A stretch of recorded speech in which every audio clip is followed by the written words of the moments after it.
বন্ধুসকল, আজি মই এটা গুৰুত্বপূৰ্ণ বিষয়ৰ ওপৰত আলোচনা কৰিবলৈ লৈছোঁ। কথাখিনি আপোনালোকে শেষলৈকে শুনি থাকিব। যদি আপোনালোকে কথাখিনি গুৰুত্ব দি শুনে, ইয়াৰ পৰা বহুত উপকৃত হ'ব বুলি মোৰ বিশ্বাস আছে। আজি আলোচনাৰ বিষয়টো হ'ল বিয়াৰ বাবে সম্পত্তিৰ প্ৰয়োজন নে ব্যক্তিৰ প্ৰয়োজন। বহু সময়ত দেখি শুনি অহাৰ কিছুমান কথা, যেনে বিয়াৰ বাবে ল'ৰাৰ ঘৰ চাবলৈ বা ছোৱালী ঘৰ চাবলৈ যোৱাৰ সময়ত সম্পত্তিৰ তালিকাখনৰ বা পৰিয়ালৰ উপাৰ্জনৰ আচবাব ঘৰ এইবোৰৰ ওপৰত বেছি গুৰুত্ব দিয়া দেখা যায়। এইটো কিন্তু মানুহৰ ভাল লক্ষণ নহয়।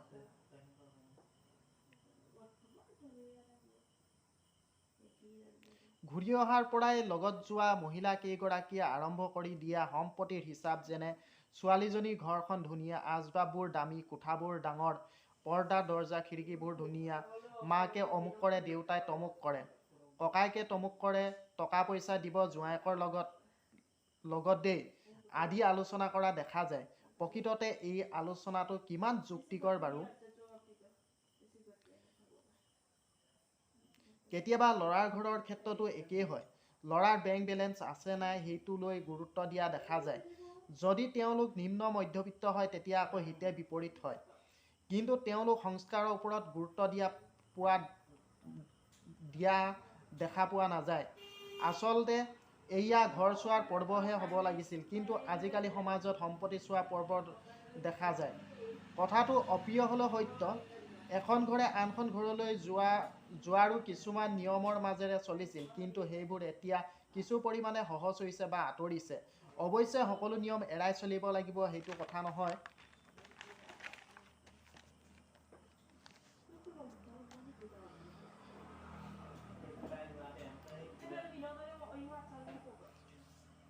কিন্তু কিছুমান নিয়ম এৰা ধৰাৰ মাজেৰে চলিব লাগে। আগতেহে ৰাজা ৰামমোহন ৰায় দিনতহে যৌতুক প্ৰথা প্ৰচলন আছিল, কিন্তু আজিকালি এই প্ৰথা এৰাই চলিব পৰাটো এটা সামাজিক দায়বদ্ধতা।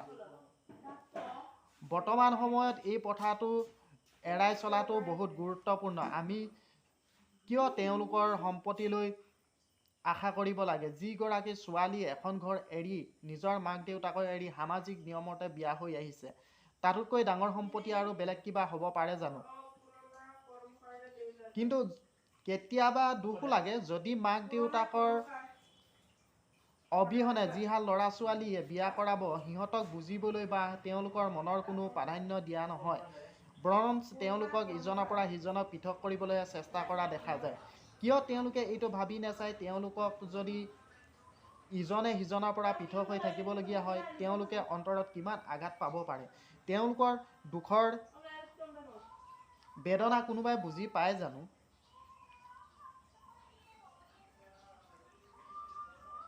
কেতিয়াবা এনেকুৱা হোৱা দেখা যায়, তেওঁলোকে ঘৰত জন্মোৱাৰ পিছতো সিহঁতৰ ইচ্ছাৰ বিৰুদ্ধে গৈ বহু মাক দেউতাকে তেওঁলোকৰ পৃথক কৰিবলৈ চেষ্টা কৰা দেখা যায়। সেইকাৰণে হয়তো আজিকালি পলাই বিয়া কৰাৰ সংখ্যা বাঢ়িছে। ল'ৰা ছোৱালী জীৱনৰ লগত কেতিয়াও হেতালি খেলিব নালাগে। জীৱনটো তেওঁলোকৰহে। উৰে জীৱন কাৰ লগত থাকিব আৰু কোন থাকিব? বিয়া কোনে কৰাব তাৰ সম্পূৰ্ণ অধিকাৰ ল'ৰা ছোৱালী হালৰ তেওঁলোকৰ উঠি অহা জীৱনৰ সপোন আৰু ভৱিষ্যত সকলো বিয়াখনতে জড়িত হৈ আছে। গতিকে তেওঁলোকৰ মাজত মতভেদ কৰিবলৈ আন কোনোৱে চেষ্টা নকৰাই ভাল। যদি ভুল দেখে অভিভাৱকসকলে তেওঁলোকক মতভেদ নকৰি এটা ভাল পথলৈ নিয়াটোহে বেছি গুৰুত্বপূৰ্ণ।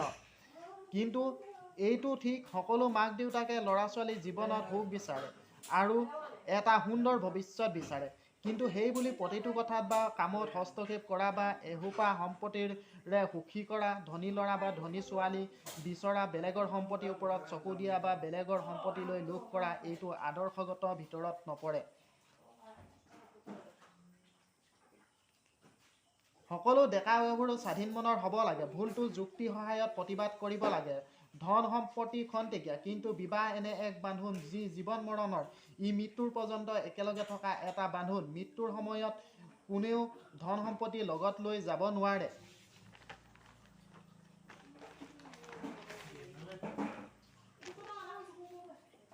ইয়াৰ সম্পত্তি ইয়াতে এৰি থৈ যাব লাগিব। এষাৰ কথা আছে, মেন ইজ মৰ্টেল, মানুহ মৰণশীল। আমি সকলোৱে জানো আমি জন্ম হৈছোঁ যেতিয়া এদিন হ'লেও মৃত্যু হ'ব লাগিব।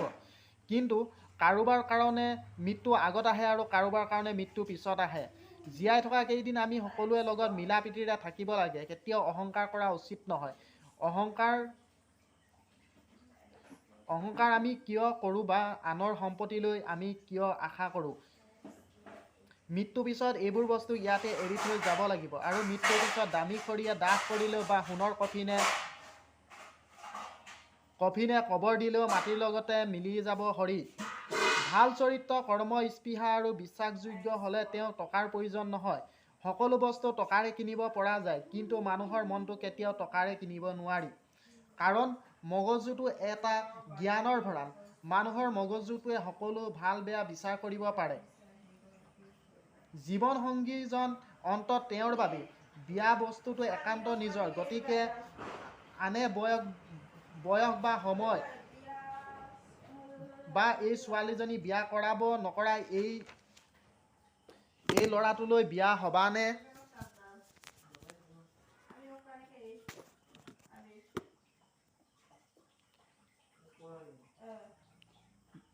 বিয়া হ'বানে? ইয়াৰ জাতিৰ লগত তোমাৰ জাতিগত মিল আছেনে? বা ইয়াৰ বয়সৰ লগত তোমাৰ বয়সৰ মিল আছেনে? আদি উচ্চ নিচ্চ ভেদাভেদ হোৱা দেখা যায়। ইয়াৰ উপৰি আমুকৰ জীয়েক বেয়া, তামুকৰ পিতেকৰ লগত আমুকৰ জীয়েকজনী নিমিলে। ল'ৰাটোৰ স্বভাৱ চৰিত্ৰ ভাল নহয়, কিন্তু ছোৱালীজনীৰ স্বভাৱ চৰিত্ৰ ভাল। অমুকৰ পুতেকে আমুকৰ জীয়েকক ভাল পায়, তমুকৰ জীয়েকে মান সন্মান সকলো শেষ কৰি দিছে। চুটি কাপোৰ পিন্ধে। গাঁৱত সকলোৱে লেই চেই কৰে। অমুকৰ গাত পুৰুষৰ লক্ষণ নাই। এইবোৰ ভদ্ৰতা মুখা পিন্ধা কিছুমানৰ আলোচনা বিষয়। এইটো ভদ্ৰলোকৰ আলোচনাৰ বিষয় নহয়। অৱশ্যে মই সকলোকে এইষাৰ কথা কোৱা নাই। নিজৰ কথা নিজে ভাবক, নিজক শুদ্ধকৈ পৰিচালনা কৰক। আনক ঠাট্টা মস্কৰা কৰাৰ আগত নিজৰ গাত সেই গুণখিনি আছেনে নাই চাই লওক। মানুহে নিজকে নিজে চাব লাগে। তেওঁ ভাল কৰিছে নে বেয়া কৰিছে, আনক নহয়। এই লিখনিটো কাৰোবাৰ মনত আঘাত দিবলৈ নহয়, সমাজখন নিকা আৰু শুদ্ধকৈ পৰিচালনা কৰিবলৈহে লিখা হৈছে। কোনেও যাতে ভুল নুবুজে। আৰু মই সচৰাচৰ দেখি থকা এটা কাহিনী আলমত লিখিছোঁ। ধন্যবাদ। পুলিন চেতিয়া, ধেমাজি।